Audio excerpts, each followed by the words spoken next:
নমস্কার বন্ধুরা, আবারও হাজির নতুন একটা লার্নিং ভিডিও নিয়ে আপনাদের জন্য।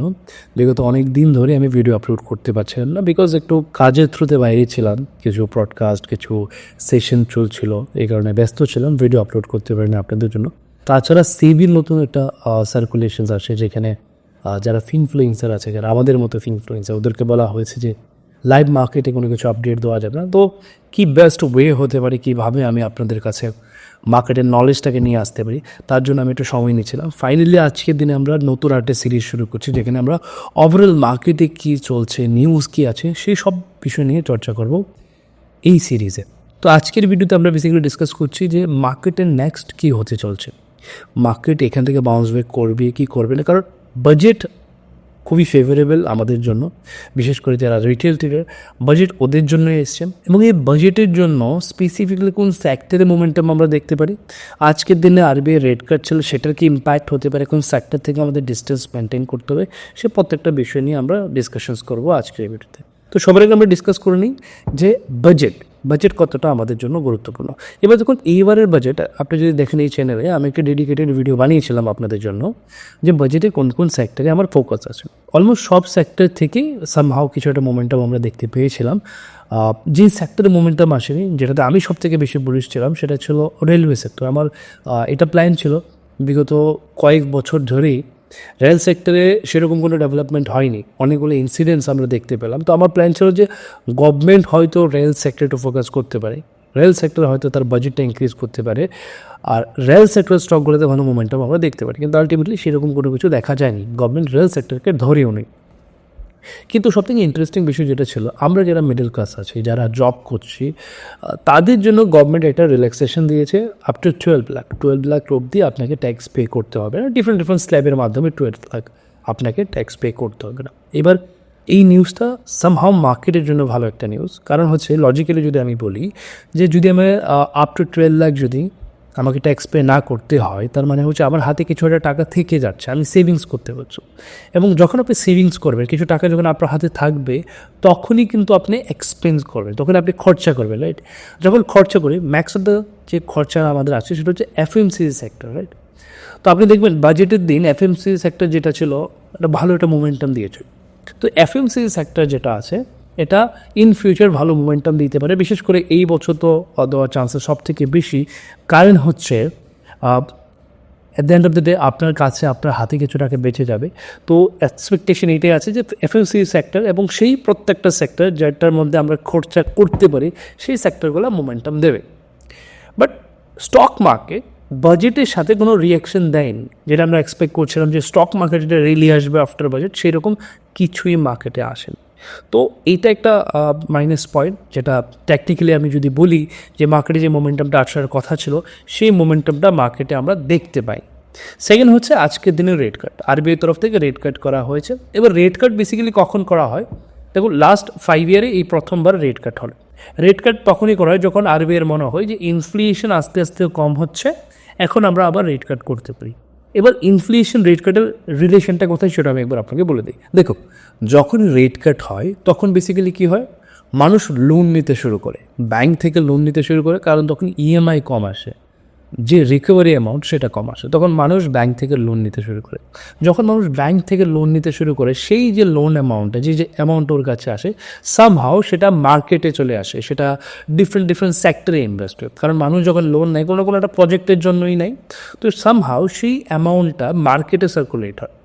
তো এবার যদি রেট কাট বেশি পরিমাণে করা হয়, তখন মানুষ বেশি পরিমাণে লোন নেয়।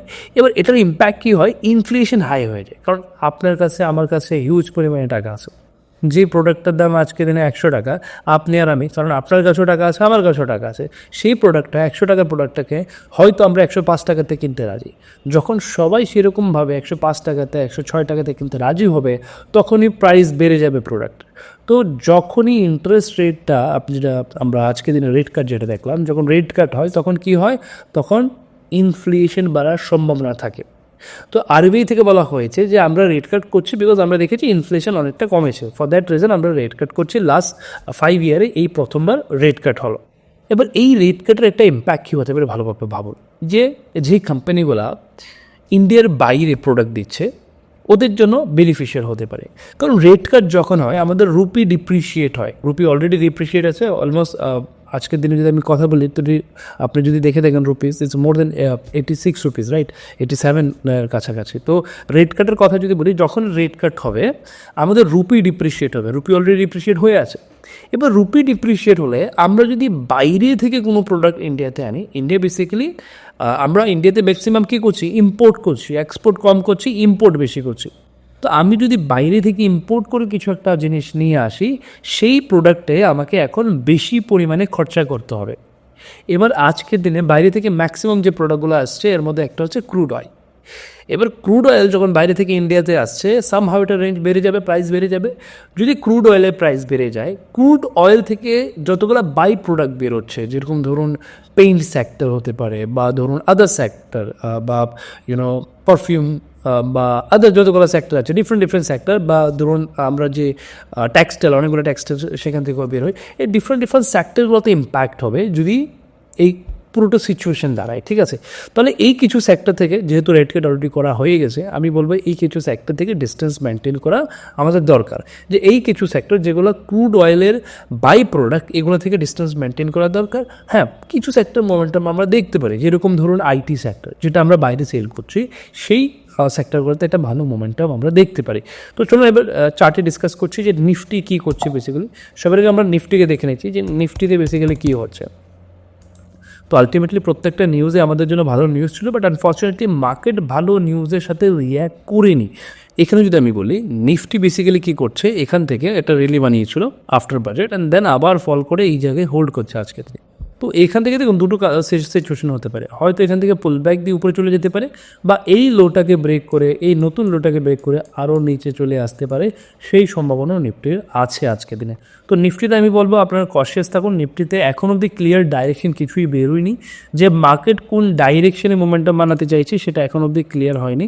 তো আমি বলবো আপনাকে আপাতত কনশিয়াস থাকুন নিফটিতে যে কোনো সময় এটা এক্সট্রাঅর্ডিনারি মোমেন্টাম আমরা দেখতে পারি, কারণ বাজেটের ইম্প্যাক্ট এখনও হয়নি। বাজেটের পর নিফটিতে আমরা এক্সপেক্ট করছি আমরা শার্প রেলে আসবে, রেট কাটের পর শার্প রেলে আসবে, বাট কিছুই আসেনি। আজকে রেট কাট ছিল 5 বছর পর হলো, যেখানে একটা শার্প রেলে এক্সপেক্ট করছিলাম, সেরকম কিছুই মার্কেটে আসেনি।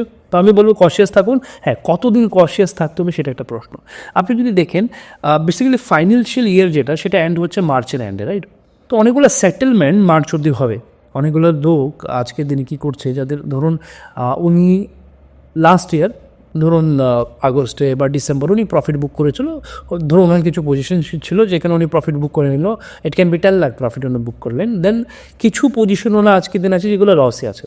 তো উনি যদি প্রফিট বুকটা করে থাকেন, উনি যদি ট্যাক্স দিতে চান, এবার সেই প্রফিট গেইনের উপর ওনাকে ট্যাক্স দিতে পারে। তো আমরা কী করি, বেসিক্যালি যেগুলো লস মেকিং কোম্পানিজ আছে সেগুলোও সেল করে দিই, তাহলে আমাদের যে প্রফিট মার্জিনটা সেটা কম হয়ে যায়, আমাদের সেই কম প্রফিট মার্জিনই ট্যাক্স দিতে হয়।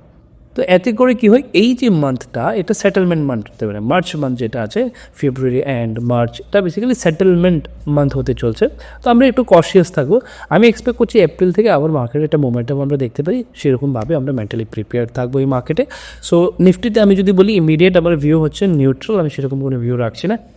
নিফটি ব্যাংকের কথা যদি বলি, নিফটি ব্যাংকে আজকে দিনে আমার আশা ছিল যে নিফটি ব্যাংকে একটা ভালো মোমেন্টাম আসবে। ব্যাংকিং সেক্টরে আমি একটু বলিশ রাইট নাও, এবং এই সেক্টরটা হচ্ছে কম্পাউন্ডার সেক্টর, মানে এটা মাল্টিব্যাগার রিটার্ন দেবে না, যে এখান থেকে 100 টাকা স্টক সেটা 1000 টাকা হয়ে গেছে, সেরকম সম্ভাবনা খুবই কম। বাট হ্যাঁ, 100 টাকাটা 120 টাকা যেতে পারে, 150 টাকা যেতে পারে। তো ব্যাংকিং সেক্টর বেসিক্যালি কি, ব্যাংকিং সেক্টর হচ্ছে এটা কম্পাউন্ডার সেক্টর। তো ব্যাংকিং সেক্টর আজকের দিন টেকনিক্যালও আমি পজিটিভ, এবং ব্যাংকিং সেক্টর স্টকগুলোতেও আমি আজকের দিনে পজিটিভ। তো লিমিটেড স্টকে আছে, আপনি গিয়ে স্টাডি করতে পারেন। নিফটি স্মল ক্যাপে আমি বাইরে যেটা আমি বলেছিলাম, নিফটি স্মল ক্যাপ কালকে আমাদের হিন্দি চ্যানেলে আমরা সেটা বলেছিলাম যে যতক্ষণ এর উপরে যাচ্ছে আমরা পজিটিভ হচ্ছি না। তো স্মল ক্যাপে আমি এখনও পজিটিভ হয়নি। আজকের দিনে যে মোমেন্টাম দিয়েছিল যে সেক্টরটা, সেটা হচ্ছে নিফটি মেটাল আজকের দিনে ভালো মোমেন্টাম দিয়েছিল। তো নিফটি মেটালের স্টকসগুলো রিটার্ন রাখবেন। নিফটি মেটালে আমরা একটা মোমেন্টাম হয়তো খুব শীঘ্রই দেখতে যাচ্ছি, কারণ টপ থেকে অনেকটা কারেক্ট হয়ে নিচে চলে এসে হাই প্রবাবিলিটি আছে এখান থেকে আমরা একটা উপরের দিকে মোমেন্টাম দেখতে পারি। নাও লেটস সি যেটা হবে, আপনাদেরকে আপডেট করছি। আপনি যদি চান টেলিগ্রাম চ্যানেলে জয়েন হতে পারেন, সেখানে আমি মার্কেট রিলেটেড যা নিউজ আছে সেগুলো আপডেট করার চেষ্টা করবো কাল থেকে। তো ভিডিও ডিসক্রিপশন আপনি লিঙ্ক পেয়ে যাবেন, সেখান থেকে আপনি জয়েন করতে পারেন। হ্যাঁ, কমেন্টে নিশ্চয়ই জানাবেন যে ভিডিওটা আপনার কেমন লাগলো, এরকম ইনফরমেটিভ ভিডিও আপনার চাই কি চাই না, সেটাও নিশ্চয়ই কমেন্টে জানাবেন। দেখা হচ্ছে নেক্সট ভিডিও।